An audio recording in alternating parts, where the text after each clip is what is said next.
Good morning, and thanks, Joe, and thanks everyone involved at Strathclyde and Celsius for getting us to this point, and particularly getting me set up with my technology, which doesn't always come easy to me. So thank you for that. As I just re-emphasise what Joe said there, this is part of a series of events that Child Protection Committee Scotland Neglect Subgroup has organised, and it is the fourth in the series. And as Joe said, part of the evaluation we're looking for is to hear what people think would be helpful if we did run another series into the beginning of next year. I have to say, however, that this particular subject was one which the neglect subgroup were really interested in taking forward, and I think the interest we've had in general shows how important this is and how people are genuinely struggling to address some of the issues that Phil is going to cover for us. I have a particular vested interest in this because just at the end of last year, I did a case learning review on a young person who died of a drugs overdose, and indeed, as is often the case, that their own parents had also been substance misusers. And that situation really throwed up all the issues about family support systems and the children's hearing system and associated issues around getting support and interagency involvement to address the issues.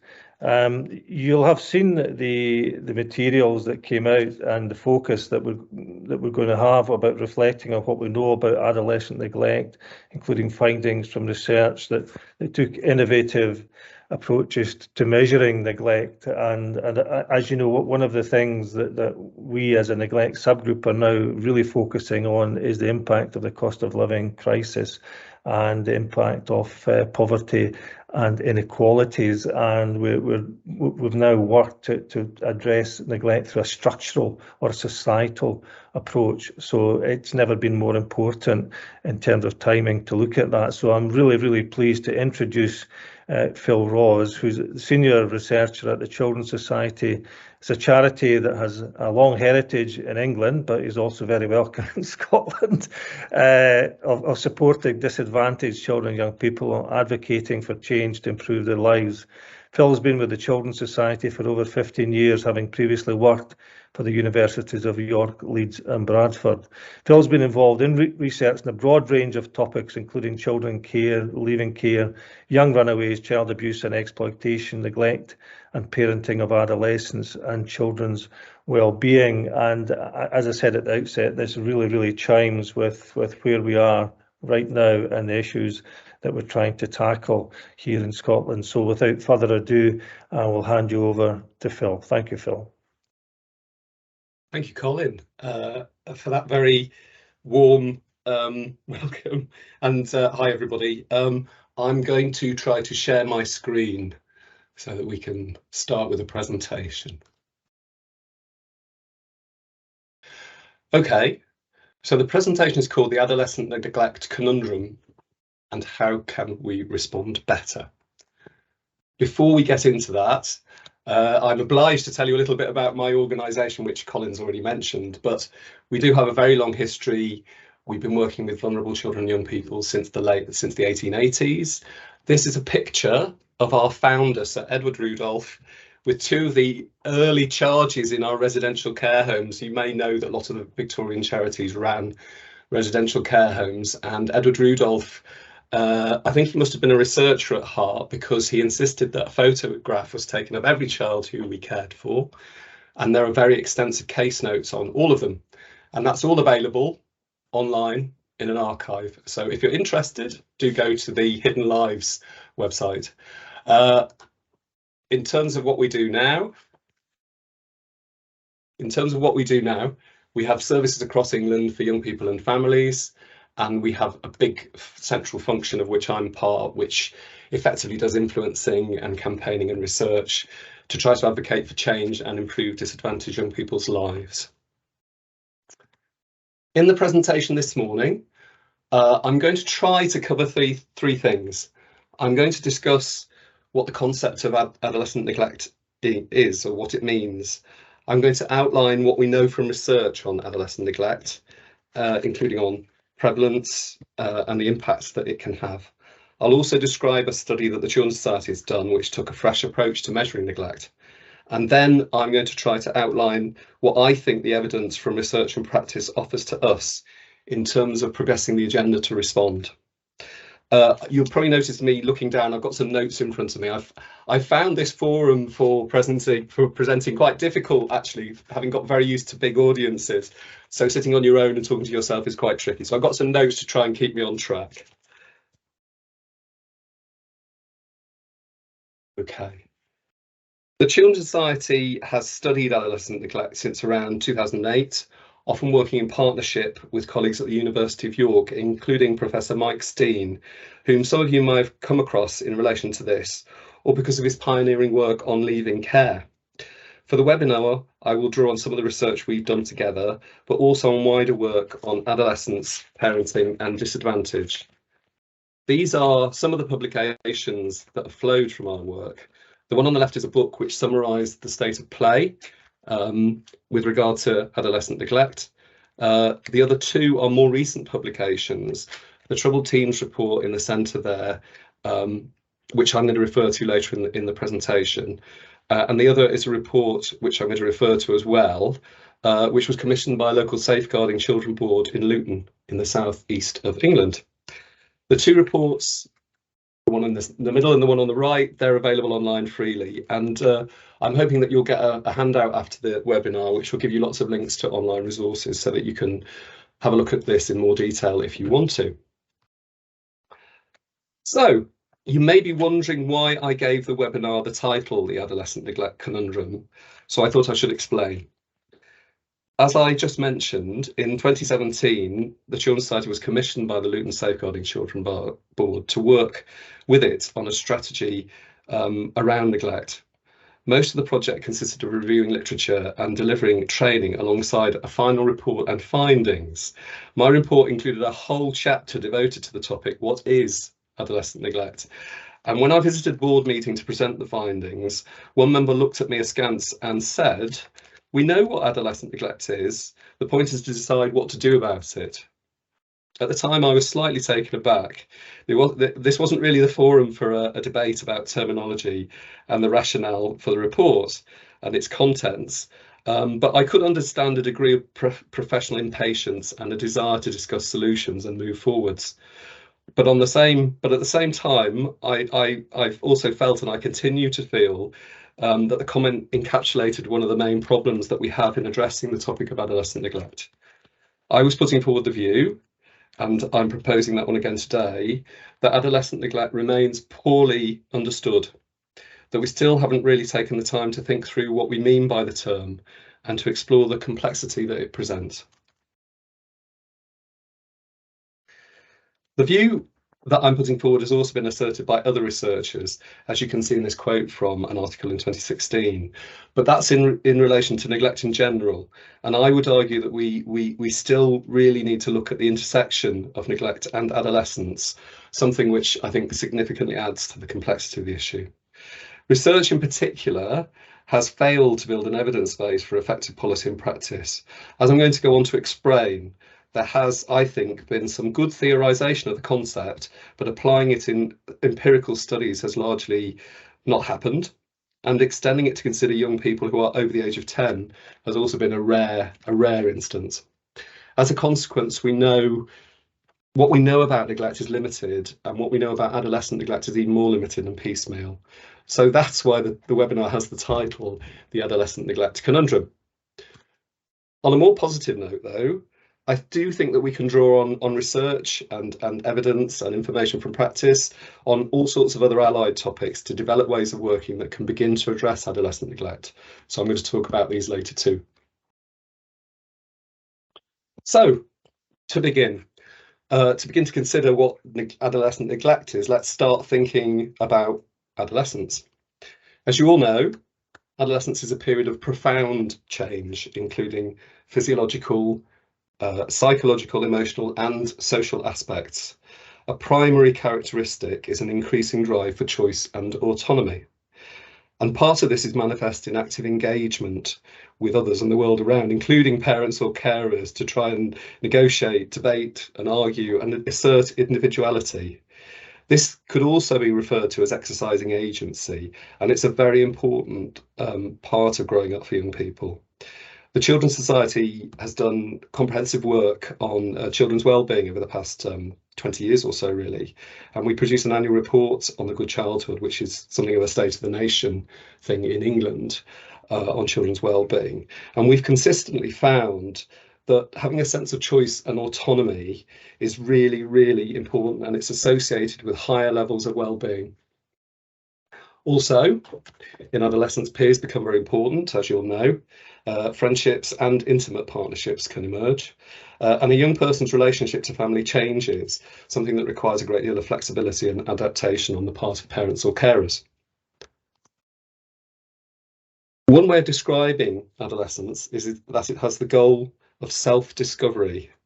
At the same time, there is increasing evidence that experience of adolescence in the 21st century, including the rapid expansion of the digital world, pose significant challenges to mental health and well-being.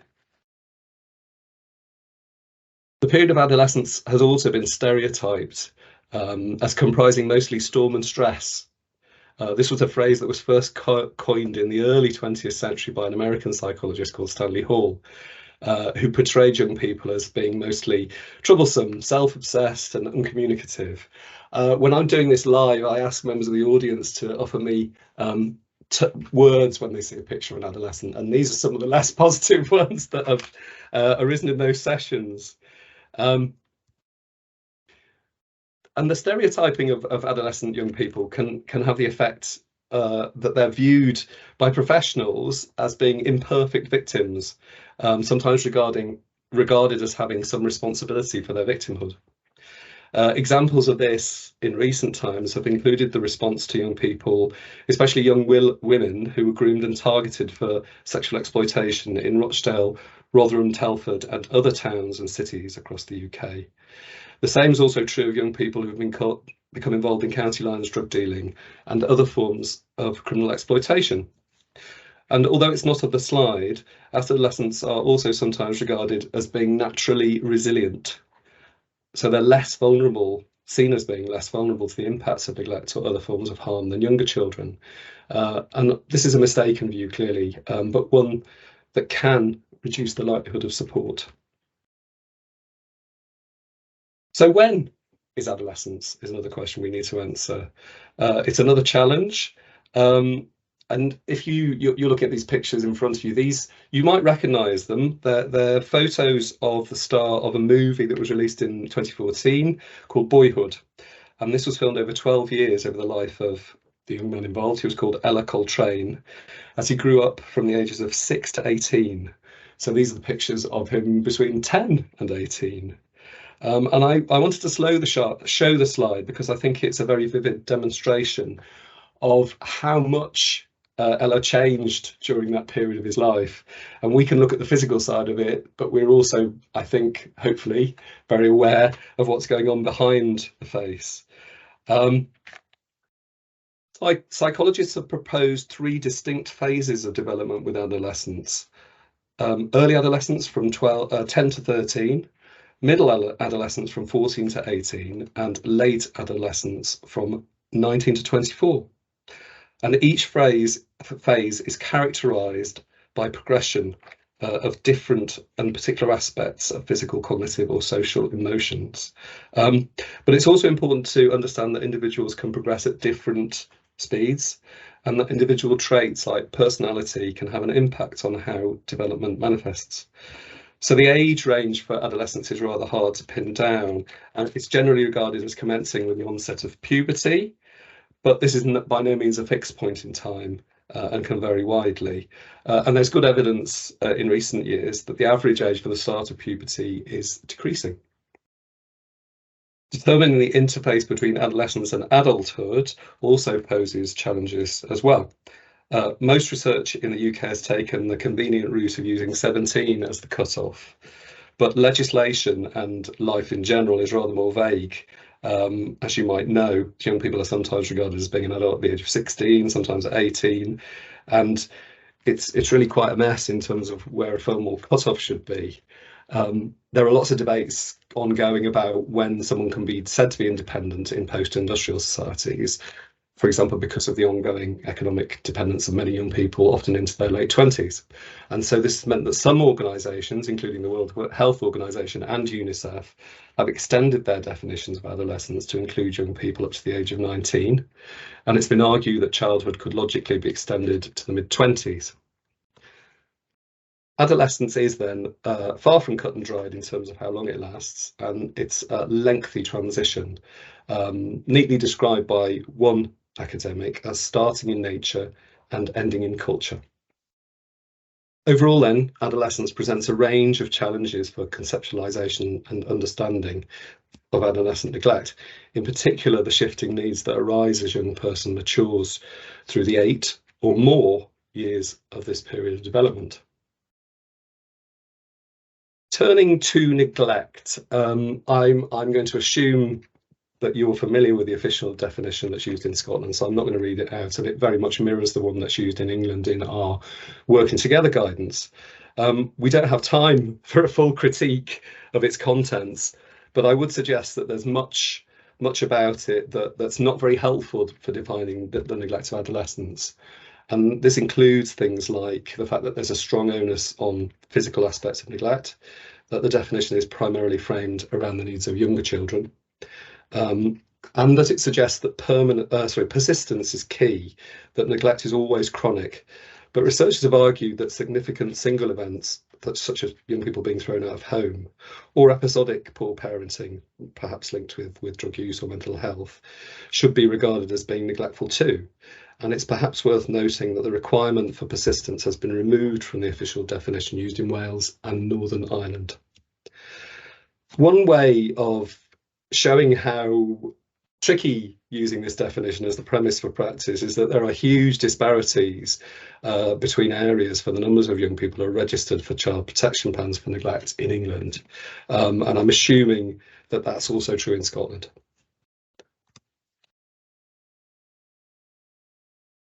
Researchers studying child maltreatment have proposed typologies to unpack the overarching notion of neglect. So they include up to 6 categories as shown here, which make distinctions between things like supervisory and emotional neglect, for example. These are really helpful in offering a comprehensive overview of all the different ways in which neglect can be manifested. But unfortunately, much of this useful theory has remained in textbooks and articles. As yet, it's rarely been applied to primary research. There's also research available on parenting, and that research has often kind of been built on the theory of parenting styles, which was developed in the 1970s and then refined in the 1980s. That theory proposes 2 distinct domains or dimensions of parenting behaviour: demandingness and responsiveness, or control and care, and proposes that the approach taken by parents comprises a combination of how much they behave in these ways. This can be described, for example, as authoritarian parenting, which means that there are high levels of control and low levels of care. And you can see that there are 4 types of parenting style. The theory's been refined over time. For example, it now stresses, or recent research has begun to kind of reinforce the fact that control can be a tangible and direct thing, such as rules and negotiation, or it can be psychological forms, such as intrusion or criticism and things like that. And there's been plenty of proof now that psychological control can be particularly harmful. This approach has been really useful and effective in describing and studying parenting, and it's quite a big but really, neglect has proven to be rather elusive in empirical studies. The 3 other parenting styles are identifiable in data sets, but neglect does not feature even in comprehensive, large, robust projects. For example, one recently published was based on something called the British Household Panel, which is also known as Understanding Society. And that tracked a large sample of families for over 30 years and regularly measured parenting. But when researchers did some analysis, they couldn't locate a group that they describe as being neglectful, which seems very strange. In the light of the evidence from the other side of the table on maltreatment, which suggests that actually neglect is quite widespread. And this also kind of highlights the fact that we're still some way from having good ways of researching, measuring and understanding neglect. It's pretty important, I think, to also consider what young people say in relation to adolescent neglect. Some time ago now, the Children's Society conducted some research on young people's views, and we worked in collaboration with the NSPCC. This was published in around about 2011. The work comprised focus groups with 50 young people aged between 12 and 24, some of whom who were known to have experienced neglect, but others who hadn't. Excuse me. We found that they defined neglect rather more broadly than the official child protection definition. And they gave examples like being relied on for informal childcare, or being allowed, or for young people being allowed to become obese, or not being taught skills for independence. Young people often attach greater significance to things other than neglect, and they often struggle to distinguish between forms of harm, seeing a sort of broad spectrum of harm, all of which equated to a lack of care and support for them. In one part of the research, we offered them scenarios and then talked about different ages, and there were things like when a young person could appropriately be left unsupervised, or when they might do their own washing or cooking. But what we found was that there wasn't a consensus between the young people on what the right age for these things was. As young people pointed out, quite rightly, this was probably relative to an individual's needs or capacity. And this was one of the main takeaways from the research, that what is neglectful depends on how parenting feels and it affects each individual young person. I think you could perhaps also argue that there are elements of what one might call absolute neglect, and that's with regard to some basic or fundamental things like nutrition and physical care. Although the degree to which this is always the responsibility of parents or carers and not the state might be open to question, as has already arisen in terms of some initial mentioning of the cost of living crisis. But almost all the other aspects of neglect for adolescents are somewhat relative to a young person's personality and their needs and their capacity, as well as the context they're living in. So to sum up this part of the presentation, it's a roundabout way of explaining really that neglect alone is a very complex issue, and that adolescence compounds this complexity. And it's really not surprising then that the issue poses such big challenges for policy research and practice, and that often our responses have been rather poor and not joined up. At this point, I'm going to add that I don't intend this to come across as any sort of criticism of what you or others do in practice. I'm very aware of how hard and stressful and passionate, how hard and stressful your work can be, and how passionate professionals are about supporting and protecting young people. In fact, if anything, I think you've been badly served by research. People in my line of work have largely failed to play our part in providing the evidence and the tools to shape and improve practice over time. So I think you should perhaps view this as something of an apology.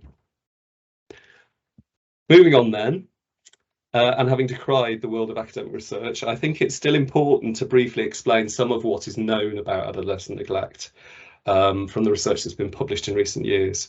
And I've put the "no" on this slide in inverted commas deliberately, because evidence in this field is sometimes quite flimsy, and research should always be treated with caution. It's something of a cliche in this field to talk about the neglect of neglect, but it is worth restating. So, I mean, the neglect of child neglect was highlighted first of all, really, in an article that was published some time back, as you can see, in 1984, and at the time, that was seen as being quite an important insight. But it's also sad to note that even the most recent publications, this one from 2020, which looked at the global challenge of child neglect, suggest that there hasn't been a great deal of change. And I'm going to give you just one example to sort of illustrate this. So a meta-analysis was published in 2013, and that brought together all the data and evidence that could be found to combine it to try and look at the overall picture. And this was done in terms of physical and emotional neglect. But the researchers found that between 1980 and 2008, which was the period that they were looking at, they could only find 13 studies which estimated physical neglect and 16 that estimated emotional neglect. And in contrast, over the same period, there were over 200 studies published which reported rates of sexual abuse. So that's quite a stark difference in terms of how much resource has been devoted to this topic. Moving on to talk about the scale of neglect as we know it. This is kind of, there are two ways to look at the scale of neglect. One is to consider how many young people service in the child protection system. Now I'll apologise, this is data on England, and the chart shows child protection registrations data between 1988 and 2016, and it's not for adolescents only. Although the figures tend to mirror each other in terms of different age groups. And as you can see, the blue line is for neglect here, the green is for emotional abuse, the red is for physical, and the yellow is for sexual. And over the period of time, you can see that there were sort of slight peaks in registrations for the forms of abuse in the mid to late 90s, but then the trend sort of fell and is now relatively stable at quite a low level. But in contrast, for emotional abuse and particularly for neglect, the curve has continued to climb. It's probably also important to say that the same seems to be true in all countries across the world. I'm going to ignore that slide because there's a lot to explain there. Sorry. I want to also highlight something that's also very important to stress, though. And this slide covers some of the headlines from a study that was published in the States, which looked at child protection data and adolescent development. Now, the team who did this looked at over 300 records for young people aged 9 to 12 when the research began, and they found that over 40% of cases have been registered for neglect, sort of mirroring what we've already discussed. But when they looked at the detail in the notes, they felt that 71% had actually been neglected, and that only 5% of those who'd been registered for neglect they found had no other maltreatment experiences, and that children who were neglected suffered more different types of maltreatment than those who weren't victims of neglect. So overall, this suggests a number of noteworthy features of neglect as it seems to manifest itself, including that it's often part of wider polyvictimization in terms of maltreatment, so it's often combined with abuse. And the findings that they had led the team who did this to conclude that official classification shouldn't be used in determining interventions. Neglected young people should be, intervention should be individualized to address the complexity of children's experiences.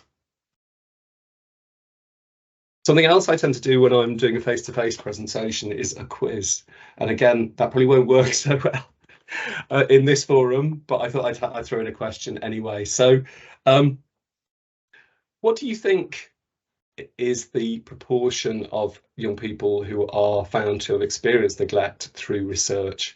And this is research that's used what are called representative samples, so it's pretty robust. It's a random group and it represents the spread of ages, gender, ethnicity, and so on and so forth in the population.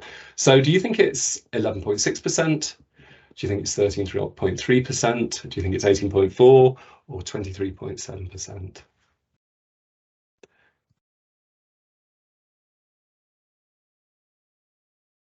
In fact, I'm afraid it's something of a trick question, really, because all of those different percentages all of those estimates have been published in recent reports. And what that really demonstrates is that they're measuring slightly different things. All of them are looking at whether this has happened to a young person at any time in their life. So these are all under 18s. The first two, one was in the US, the second one was done in the UK. Some of you might have come across that one. It's the publication by the NSPCC in 2013, the Radford study it's often referred to as. The bottom two estimates, one is for emotional neglect at some point in their lives, and that's across international studies. And the final figure is for those who were physically neglected at some point before they were 18. That was done in Germany. Oh, excuse me. But what I want you to take away from the figures is that significant numbers of adolescents suffer neglect. Much of it goes unrecognised by child protection systems. And when you see figures in research, they're also often slightly varied because they're showing different methodologies and different ways of measuring. So I'm now going to move on, as I already have done, to talk about the context for neglect. So researchers suggested that neglect is more likely to arise in situations where there's poverty or in materially deprived areas. Sometimes it's found that it's more often found in families headed by lone parents, especially during transitional phases in family structure for things like the introduction of step parents. It's been found to be more often in families where parents have problems, so that's things like substance misuse, mental ill health, and domestic abuse. And disabled children are more likely to experience neglect. But it's also important to point out that these findings, this evidence comes from studies that are based primarily on child protection data.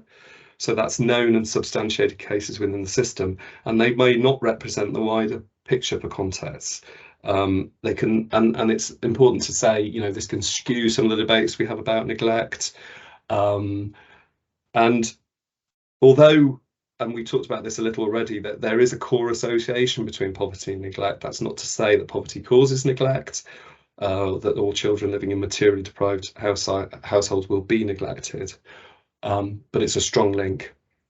Evidence from the US and the UK suggests that young people living in affluent families may be more likely to experience emotional neglect. So again, it's kind of how you cut it can make a big difference. And on the slides there, it says that, you know, one of the factors to take in mind when you're looking at this is that a lot of methodologies measuring neglect have sort of been built within a model that looks at limited resources, and that obviously limits the scope of the study. The other thing that's really important to say in terms of this is that using this sort of evidence can kind of reinforce this difficult discourse that blames parents or carers, in particular mothers, and doesn't take account of a wider social responsibility around neglect. In terms of the impacts of adolescent neglect, it's been linked to mental ill health, poor general health and well-being, difficulties in relationships, problems with education, risk-taking behaviours, as I mentioned before, polyvictimisation, so that's exposure to different forms of harm and abuse and violence. And also there are quite recently published studies that have shown more clearly that there's an intergenerational link in neglect.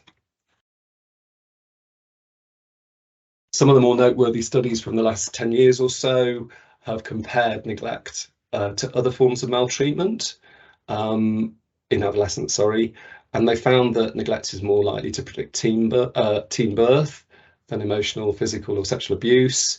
That was a study in the States in 2013. It's more likely to lead to substance abuse disorder, and it's more often linked to aggressive behaviours and involvement in crime.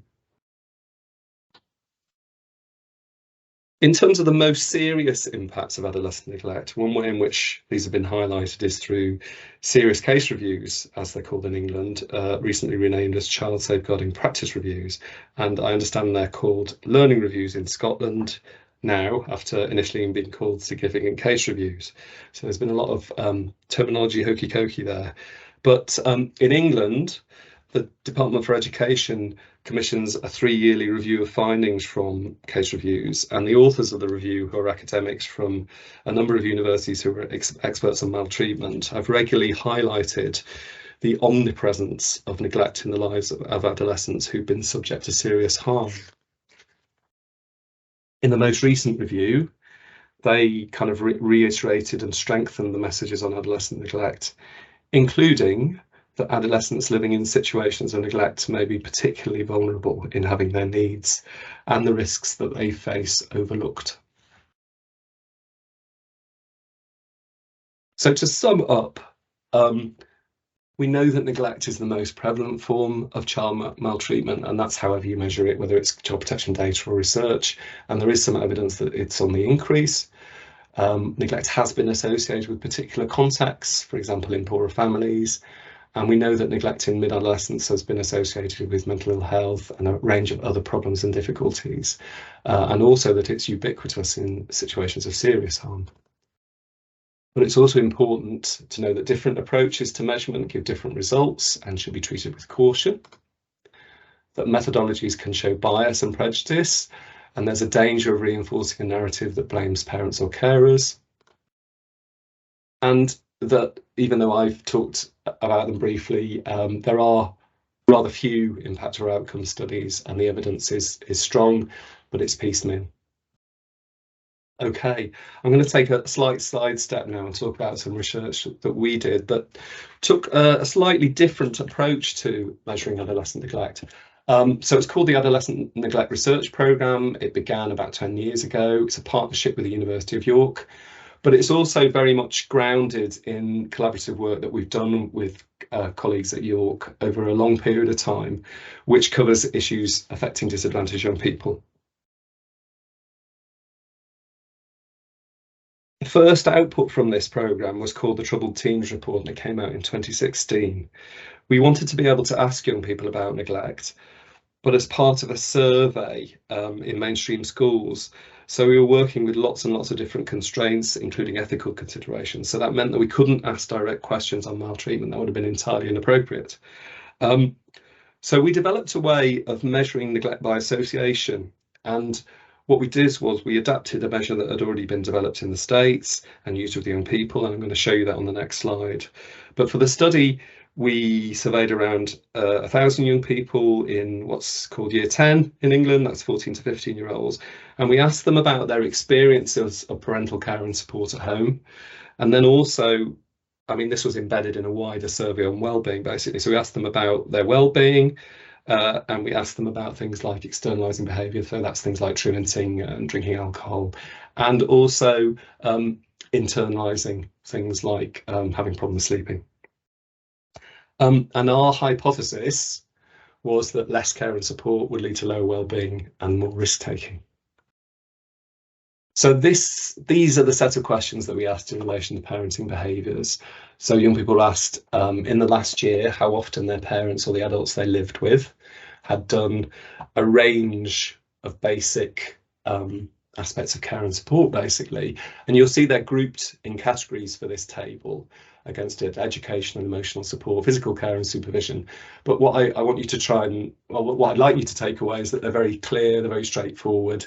They're not difficult to think about, and young people were given the option to say whether this happened all the time, it often happened, sometimes hardly ever, or never. And what we did was that, and I'm going to show you that briefly now, is a young person would select their answer. So for this one, it's about emotional support. In the last year, did your parents help you if you had problems? This young person has said always. So they tick the box. It's probably also worth mentioning, it didn't look like this in the survey. These questions were scattered around. They weren't in blocks. They weren't labelled. They were just in outline like this. So this young person ticked these options, and behind the questions or the responses, there's a scoring system. So this young person, this young person would score a 3, a 3 and a 4 for emotional support, which would sum to 10. And across the piece, this would mean that young people might score anything on a range from 0 to 12 for each of those categories of parenting. And what we did with that is we used the scores and we combined them, and then we could group them. So then we would have a group of young people who had a score of 2, 3, 4, 5, etc. for all the different categories of parenting, and then we could do correlations. So we could look at the association between groups with different scores, and things like whether they smoked, what they said about their life satisfaction, what they felt about the future, and symptoms of mental ill health. So we did this big analysis where we were basically cross-referencing and looking at difference. Now, this is just one example of findings, which I think is quite interesting. And this is talking about, again, the emotional support category. And it's looking at the differences in behaviour for young people who we would classify as being well cared for. So those who scored 7 or above for emotional support, and those who we determined to be neglected. So they were scoring 4 or less. And as you can see, young people who were neglected were almost twice as likely to say that they got really drunk in the past few months. Again, almost twice as likely to say they'd ever smoked, and twice as likely to say that they'd truanted. So there's a significant difference there in terms of some of the externalising and risk-taking behaviours for young people who were neglected compared to their peers. In sum, the whole thing meant that we could work out thresholds and proportions. I'll show you a table in a minute. But what we were pleased about was that our hypothesis was shown to be mostly true. So more care did have positive associations with all the things we asked about, and less care had negative associations. I've put mostly in brackets there because we did find that the supervisory aspect was a bit tricky. I'll talk about that in a minute. And we found consistent patterns, so that was good too. And all of that enabled us to do this, which was to have a sort of overarching scoring system for all the different types of parenting. So you can see there the green column is the scores we had for cared for, and you can see it varies for different types of care and support. The scoring ranges were different. We had an at-risk category in the middle there, where we felt there was danger that with a little bit less care, that would tip into neglect, and then our red column there is the scores for neglect. And you'll also note that we couldn't determine an at-risk category that was appropriate for supervision because the data didn't allow us to do that. And once we'd done that, we could extrapolate back and find out headline proportions for the percentage of young people who were neglected. So, for example, that was 8% for emotional support, which is around about 1 in 12 young people, according to our criteria. And also, when you aggregated, we found the overall proportion who were experiencing at least one form was 15%. This is another finding which I thought was interesting. I'm going to just cover it briefly. The two charts you can see there are both for different aspects of subjective well-being. So they're for life satisfaction and for feelings about the future. And how can I explain this? The axis says mean score, which basically means the average, and the bars are dark red, bright red, and grey on my screen anyway. And basically what we're seeing here, the dark red bars are for young people. It's a group of young people who reported 2 or more forms of neglect, and this was the average score that they then gave for life satisfaction on the left, or feelings about the future on the right. Those who'd experienced 1 form, that's the bright red bar, the average scores they reported for life satisfaction or feelings about the future. And then those who didn't report any neglect. So this is the average. These are the average scores for everyone else. And you can see there are quite significant differences. So, for example, young people who reported multiple forms of neglect, their average score was only 7.6 when compared to 14.2 for those who hadn't been neglected. It also shows, if you like, sort of incremental harm almost in terms of the effect that this can have on young people's well-being. Okay, turning to how we might respond to adolescent neglect. I'm going to outline the learning that I think flows from research on neglect, but also on child maltreatment generally, on adolescent development and risk, working with young people, and prevention science. So it's a bit of a blend of things, and it's a few top lines really. Now, I couldn't find a terribly neat way to do this, but I've tried to summarise and categorise because that's what researchers like to do. So I've proposed that the key messages for this sit within two main categories really, in their systems and practice, and then there's process, which relates to practice, but we're going to concentrate on the top two. I'm going to go through these individually. So let's do that. Okay. First of all, then, in terms of systems, there should be an emphasis on preventing neglect from happening in the first place, or preventing recurrence, or ameliorating longer term impact. And that suggests this sort of upside down pyramid of intervention, really. So at the top level, number one there, it speaks to the need for universal services that can have a role in trying to make sure that neglect never happens in the first place, and that can involve a whole range of things. So it might mean parenting, education and support. It might mean awareness raising among young people of what parental care should be like and what constitutes neglect. It might mean general work with the public on attitudes toward adolescents. The second level addresses the initial signs of neglect. So that's attempting to prevent escalation. That can include things like what's called early help in England, which is inputs to families who are having problems.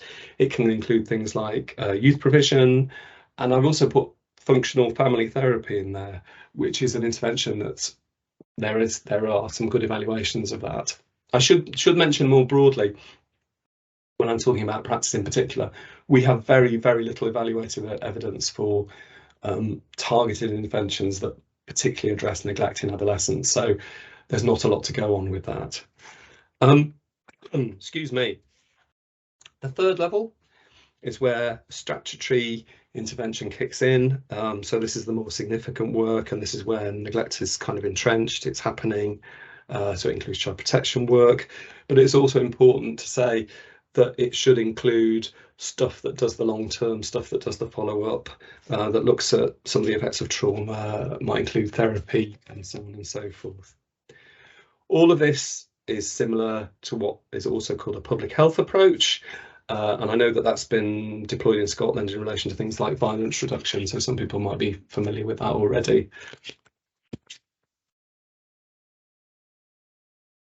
I'm just showing these briefly, and I mentioned the project that we did with the Safeguarding Children Board in Luton. Now, they went on to develop their strategy, and they also worked in partnership with the NSPCC. And these were some of the materials that they developed as part of their universal interventions. And you can see, well, they're young person friendly, and in fact that they were developed on the basis of consultation with young people. I think the one on the left is a guide. It's a leaflet about neglect that was circulated and disseminated, and the one on the right is a poster used in schools and other places. And it, you know, to begin to sort of elevate awareness and understanding amongst young people. The second key message I have is that in terms of effective systems responses, we need to regard neglect in adolescence as being everyone's responsibility. There's a big role for the community in general in preventing neglect, and it can emerge in lots and lots of different ways. It can be the active side of volunteering and supporting young people, or it can just mean taking care in the young people who live next to or in your neighbourhood. And it also extends to being kind of supportive of families who have adolescent children and taking their needs into account a little. The proverb that suggests that it takes a village to raise a child, I feel like that's a bit folksy, but I think there's some merit in that, particularly in extending it to our view of adolescence. And the importance of multi-agency collaboration and effective crosswork, inter-agency working around neglect is probably impossible to stress enough. As I've explained already in the presentation, I'm sure you're already familiar with this, all the complexities when neglect is actually happening within a family will almost always necessitate the input of a variety of professionals in order that work's effective.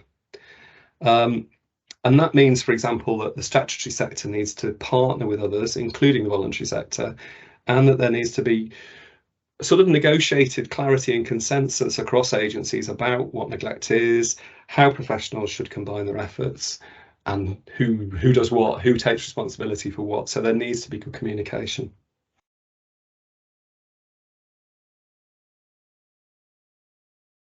Two key messages in relation to practice are that anyone who works with young people should be aware of the possibility of neglect, regardless of the context or background of a young person. And also that professionals need to understand the scale, scope and potential impacts and the nature of adolescent development.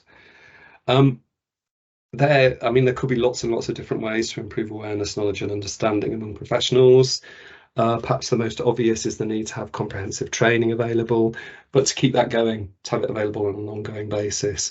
And it needs to cover all the relevant topics. So I've talked about the scale and scope and impacts of neglect, but I think we also need to be very tuned into adolescent development, particularly those on the front line.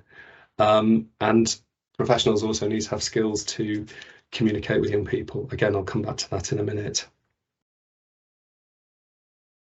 The other thing I suppose I should mention in relation to the first of these is that there needs to be an onus on what some people have called professional curiosity. So it's important that people working with young people and perhaps others are sort of attuned that they will take the trouble to listen a bit longer or dig a bit deeper if they can.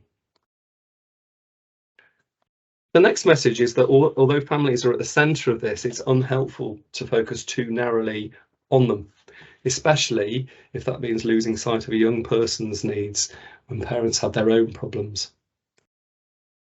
This has resonance with the quote that I gave earlier, which is basically that, we should not get dragged into the label and get drawn into the agenda that might be dominating in the family, but you have to individualise your interventions and keep young people at the centre. At this point, for some audiences, I would introduce something called ecological systems theory. This is just a diagram. I'm not going to go on about it. But this is, I think, a very helpful theory, which suggests that there are a number of different kind of aspects and factors and systems that can be having a bearing directly and indirectly on a young person's life. And they extend from values and national policies and things like that right down to what parents do and what parents think and what schools like and so on and so forth. Now, we don't need to concern ourselves too much with that theory because there are ways that it's already manifesting in practice. This is a quick diagram from something called the assessment framework, which has been used in England quite extensively, and that sort of encourages practitioners to look across a whole range of different things and a number of dimensions, but keeping the child at the centre. When it was first launched, it was accompanied by a set of resources, including kind of booklets that were age appropriate, that would steer a practitioner through a whole age appropriate assessment, taking into account all these things. Unfortunately, it's difficult to know how well or how widely it was used because not a lot of follow-up was done, but I think it's still out there. I'm sure some people still use it, but in spirit it's great and a helpful support to professional practice. But as far as I understand, you have something in Scotland called the My Word Triangle, which performs a similar focus, and equally actually underpinning that is systems theory and taking into account the diversity of things that might be having an impact and are important to a young person. So that's very encouraging. The other message that's pretty important, you may not be surprised that I'm saying this given who I work for, is that young people should be worked with and that professionals need to become more adept at communicating with them.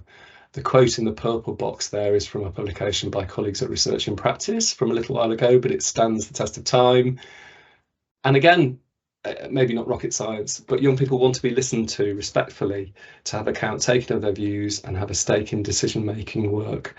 They want to be, it's important to regard them as assets and resources.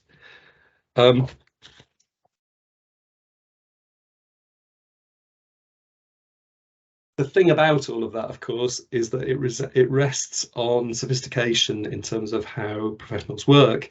It rests on sensitivity, empathy, a non-judgmental approach, and often a lot of patience and tenacity. So I'm happy to concede that it's quite a demanding ask, but one that's really core to this sort of work, I think.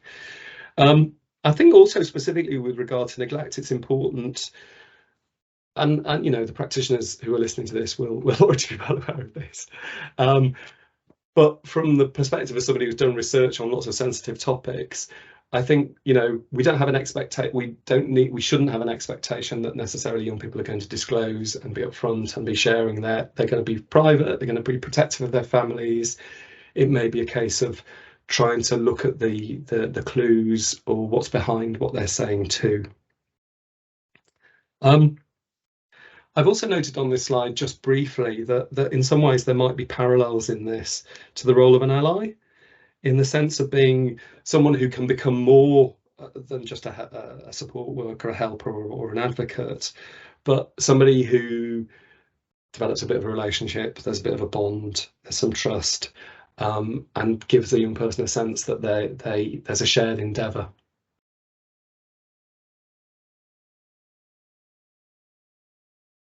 My final message, which I realised was missing from the table when it was too late to add it yesterday, is that there's also a need to think about reticence.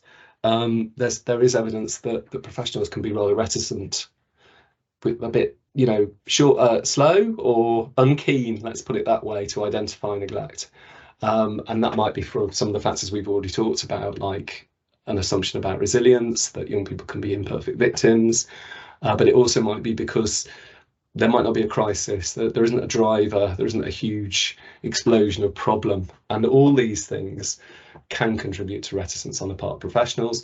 But also, and very importantly, I think often a sense that there might not be much of a response, and it might be not appropriate from others, from other agencies, from colleagues, and so I suppose my takeaway from that is that it's really important within organisations to try to develop a sort of, let's call it a receptive culture, an attuned organisational culture, so that everyone can feel confident, even if they feel like they might be speculating or the evidence isn't that strong, but that they can surface the prospect that neglect might be happening and that a young person might be experiencing that.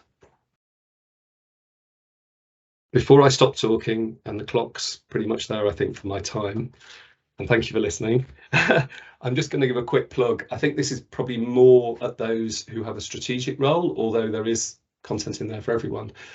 This is the report that flowed from the work we did for Luton. It's called Thinking About Adolescent Neglect, and it included a literature review and some interviews primarily. But what I'm drawing your attention to is that in the final chapter, there are a whole set of challenges that were posed to the executive board of the SCB. And it was all the ways in which they might want to question or think through the ways in which they could improve the ways they were responding to adolescent neglect. So that might be helpful for some of you in thinking through what you're doing. Again, it's available online, but you'll get a link to it when you get the handout. And I think that's me. So I'm going to rejoin Colin. Thanks, Phil. We do have a few questions coming in, but can I kind of put one of my own first, and that is in your handout. You refer to one of the first references there is to the Bywaters and Skinner work on the relationship between poverty, child abuse and neglect. And we in Scotland have worked a lot with the Bywaters team in Scotland in general, but in Glasgow in particular. And I did reference the kind of impact of the cost of living crisis on neglect across the piece. From the work that Bywaters and Skinner has undertaken, do you think it's got particular relevance for working with adolescent neglect? It's a great question, Colin. I'll say two things.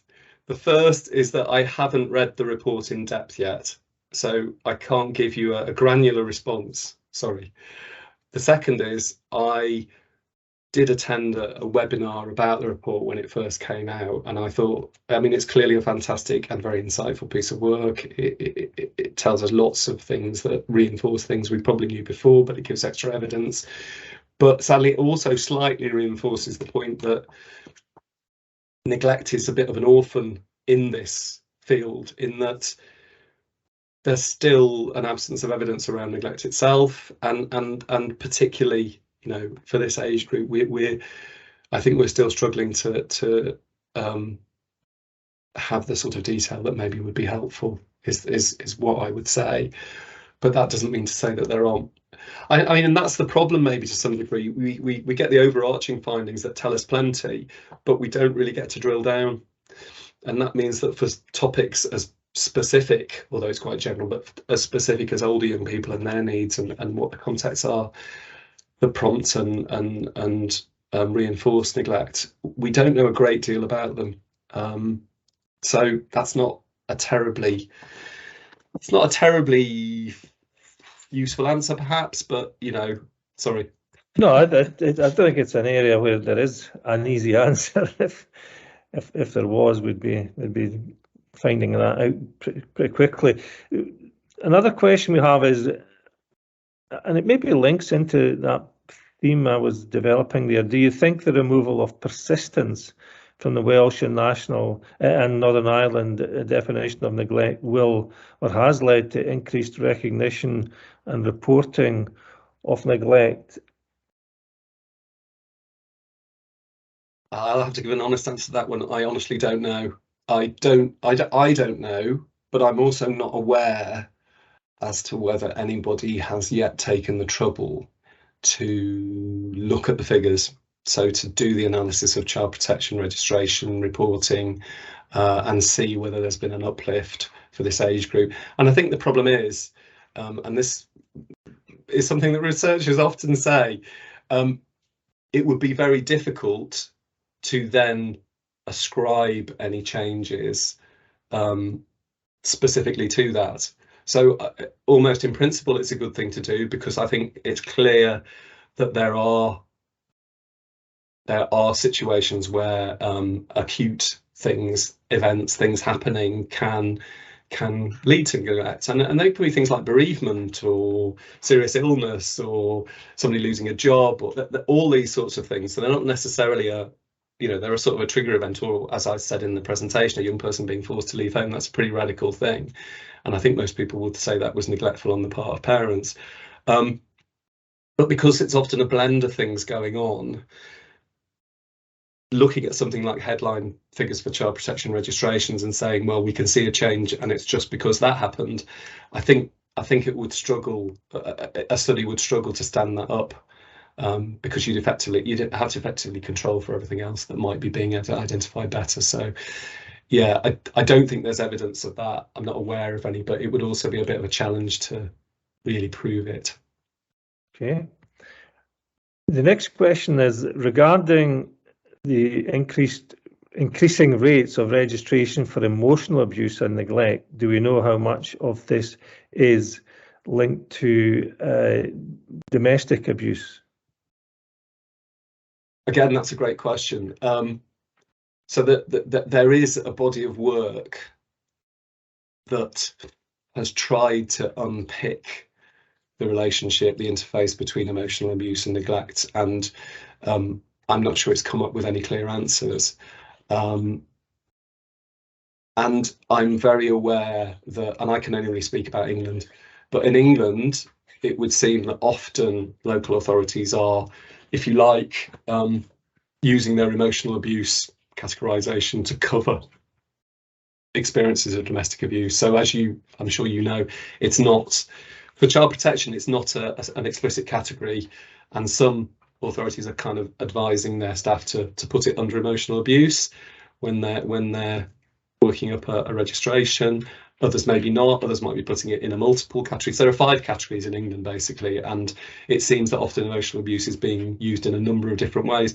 But then again, you might argue that neglect is used in a variety of ways, and we don't have the detail under that headline for what it really means. And I have to say, I mean, it sounds a little bit trite sometimes, so forgive me if it comes across in that way. But I really often think that one of the ways we could improve things would be if we could separate out different categories of neglect. We do it for abuse. It seems to be a logical thing for abuse. It helps us understand, it helps us work with it. why can't we break down neglect into different things, and then we kind of begin to know better what we're talking about and what we're dealing with. And one of the reasons I advocate that, and the slide that I didn't talk about, was something that we found, and it really stood out actually. It was that for this age group, these mid teenagers, let's call them, so take your deep breath. What in effect we were doing in the study was we were looking at experiences of parenting, care and support. So we tagged in neglect. We found a way to look at neglect through that, but we were looking at care and support of teenagers by their parents.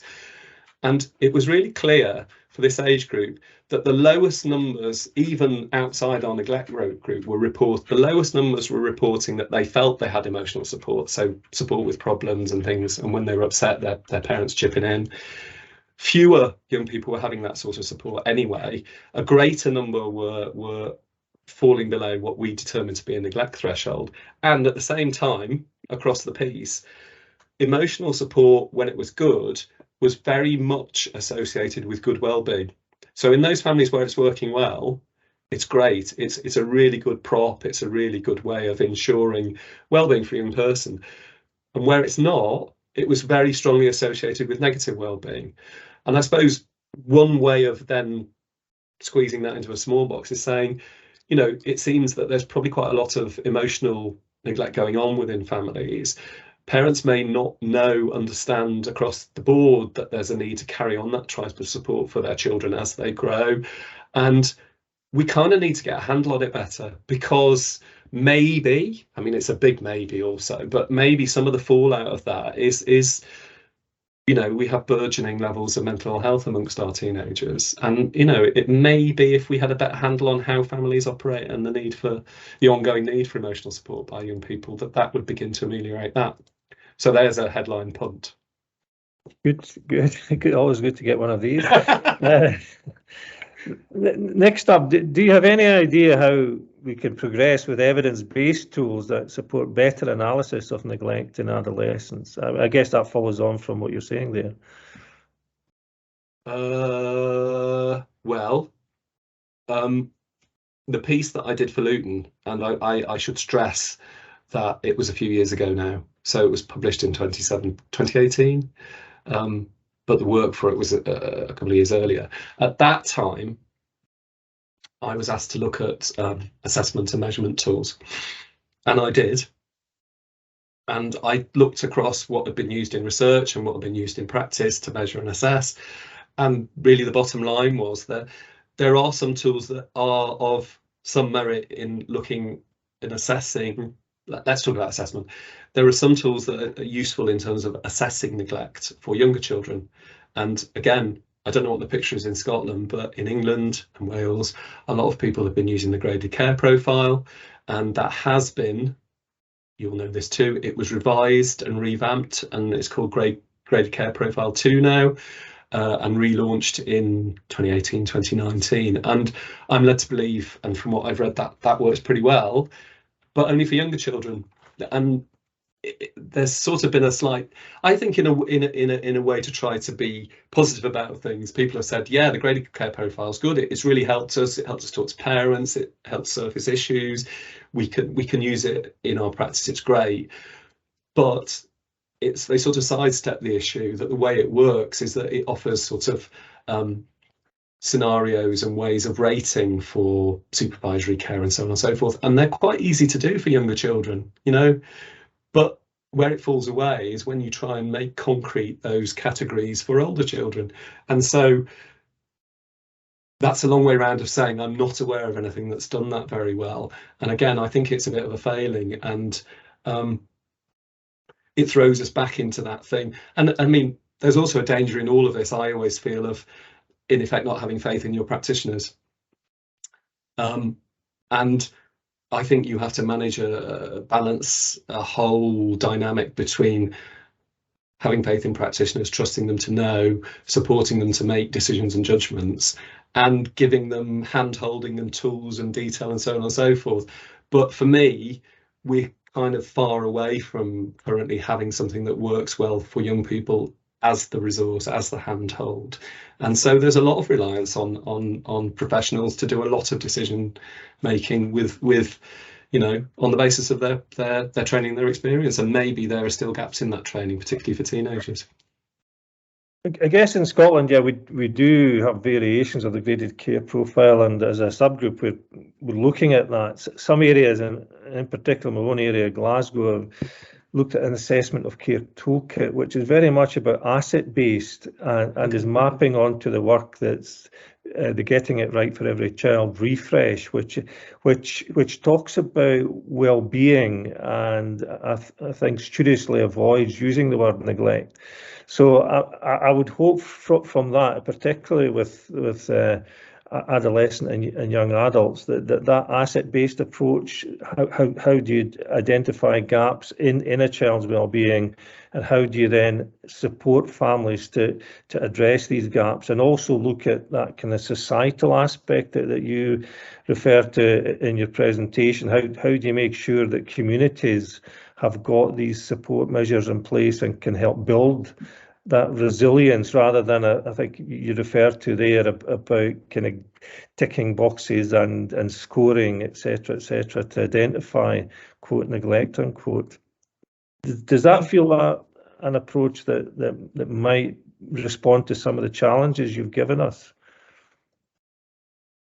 I think it has a lot of merit, Colin. I think one of the things that I mean, it's honestly, neglect is such a broad topic. You can cut it in so many ways. It's a real challenge to talk about it, present about it, think about it. But one of the things that always highlights for me is the language is difficult. You know, I talked about the Troubled Teens report there. When my organisation was on the cusp of publishing it, the chief exec got cold feet, and we pushed it back, or we decided not to go. And that was because there was a lot of concern that if we talked about neglect and we appeared to be blaming parents for things, it would be really bad for the organisation. It was a huge risk. And as the head of our media team said at the time, there's nothing worse, really, is there, than to be accused of neglect? You know, it's just such an awful thought that one might not care for one's child.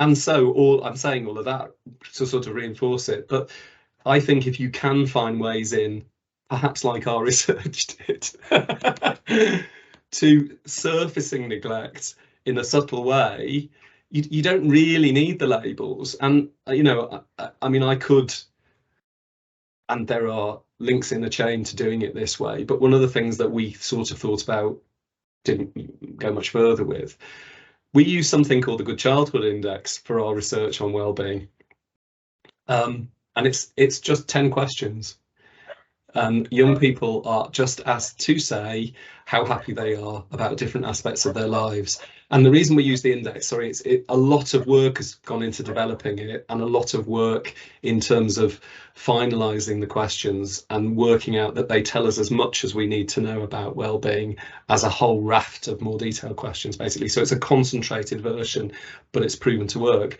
And we just ask young people to rate their happiness on a scale of 0 to 10, with their family, with their school, with their friends, with their appearance, and so on and so forth. And not only does that quite quickly and accurately reveal how their well-being is, we also ask them briefly about life satisfaction. It can give it's very intuitive for young people to complete. We've never had any problems with our surveys. Young people like doing them. But if you were to use something like that in practice on a very sort of kind of basic and easy level, it can give you a platform. It can give you an opportunity as a practitioner, or even a parent, I suppose, in some circumstances, to sort of say, oh, you've said that you're not very happy about school, tell me a bit more. Or if you're a practitioner, you know, you said you're not so happy with your family, can you tell me a bit more? And it's possibly quite an easy way in. And I've talked myself to in a position where I've kind of forgotten the original question. But if I recall correctly, it was something about how neglect is so loaded that it can queer, it can upset relationships in all sorts of ways. And yeah, maybe there are plenty of ways to get into it without actually using the terminology.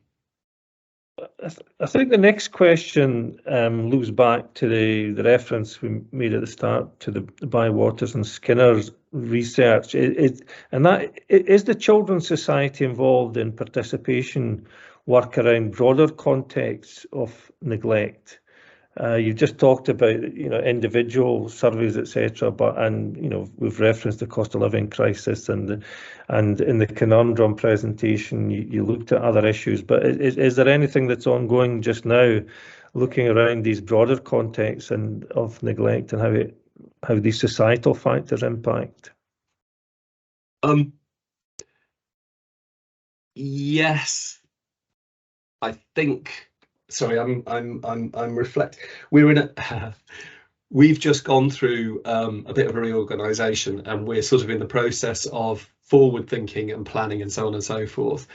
I think there are things on the cards around, particularly looking at how poverty, material deprivation is affecting the young people we work with. So that would potentially interface with something around neglect, but it won't be headlined as being about neglect. It'll be about how families are struggling and how young people's lives, their experiences has changed or is changing.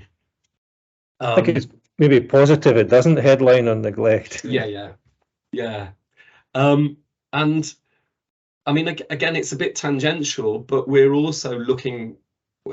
We've been dipping our toe to some degree in looking at issues around young people's digital lives, and part of that has been trying to begin to consider whether and how parents can appropriately support young people. And I suppose the flip side of that would be if you're not fulfilling that role as a parent or a carer, could that be considered to be neglectful too, given the power of the digital world in young people's lives? I mean, that would be one way of looking at that. But we're also doing a lot of work on exploitation, particularly criminal exploitation, and we might be moving our sights to look at something that we're calling financial exploitation, which I can't explain right now because it would take a while. But again, actually, a lot of the work that we do in terms of our research and policy work and our direct practice throws up this tension for us, which we sometimes talk about, we sometimes discuss, we sometimes pursue, but it throws up this tension around, well, if we're a charity that's focused on social justice and young people's needs and working with and for them, how much do we then talk about the fact that they're primarily marooned at home with their parents or carers until their 20s? How much do we do work with parents or carers? How much should be promoting that and understanding it better? So all of that brings into play the potential issue of neglect. And I should also say my portfolio of work, which has tended to focus on adolescents and youth at risk, basically, and we did headline stuff around neglect until 2 or 3 years ago. Actually, it shifted more into looking at parenting and more into looking at that as our organising concept, really, for how we consider children's lives. So that might be an almost by default shift away from using the neglect terminology, because it sits well in child maltreatment and child protection work, but more broadly, perhaps it doesn't. Okay, I think this will be a wrap-up question because we're coming towards the end of our allocated slot. What advice would you give to social workers advocating for adolescents who, in their view, require removal from home? Age seems to be a barrier to making teenagers safe. Damage is done, quote unquote. I would struggle to feel I had the authority to give a social worker advice about a case that I didn't know much about. But if I were speculating a little, I suppose, I mean, my default would be, does the social worker know what the young person thinks and feels about all of this? That would be a number one. And if there was a degree of ambiguity, which there often is around what a young person is going to think in that situation, I suppose I would, but the social worker was pretty clear. I would be encouraging the social worker to embolden themselves and to try to work with the young person and to try to lobby and advocate that they are removed from home. Because to be honest, it seems like otherwise you're writing off the prospects of change, and that sort of feels philosophically wrong to me. So one of the people who's written about neglect in an academic field for a number of years, and this might be useful, even if a bit throwaway, he advocated many years ago of the need for feisty advocates, he called them feisty advocates, around the issue of neglect. And he was talking very broadly, but I think it's probably particularly true for those who work with young people. And it goes back to all the stuff I talked about adolescence and being viewed as problematic and stigmatized and all that. So I think, you know, if social workers can be feisty advocates for young people, that would be a good thing. Thanks, Phil, and I'm sure your presentation has further empowered our feisty advocates in Scotland and given them more ammunition going forward. You started off talking about the conundrum and how it was poorly understood, and I'm sure by the end of this process, people will have a much clearer understanding and what the key issues are. And just to thank you once again for that presentation. It's been really on the mark, exactly what we've been looking for and what people have been asking us for. And it will be, I'm sure my colleagues will tell me when, but we have webinars of all our presentations as soon as we have a discussion with yourself and you're satisfied about what we're going to put up there for folk to come back and reference. And we do have your handout that we will circulate to people, and the slides are available as well. So it remains for me just to say thanks once again, Phil. It's been absolutely tremendous. I don't know whether, Joe, there's anything you want to add in terms of a wrap up, in terms of technical stuff, housekeeping, or? No, just to kind of add to your voice, Phil, I think that was excellent. It was really thought provoking. I was amazed I'm actually crammed into that 50 minutes chat in terms of the detail. And I think I'd just like to kind of reiterate to people again, if they could complete the evaluations and give suggestions for topics, for future topics, that would be really helpful for future planning processes. But absolutely brilliant, Phil. Thanks very much and for taking the time. I should say thank you so much for having me.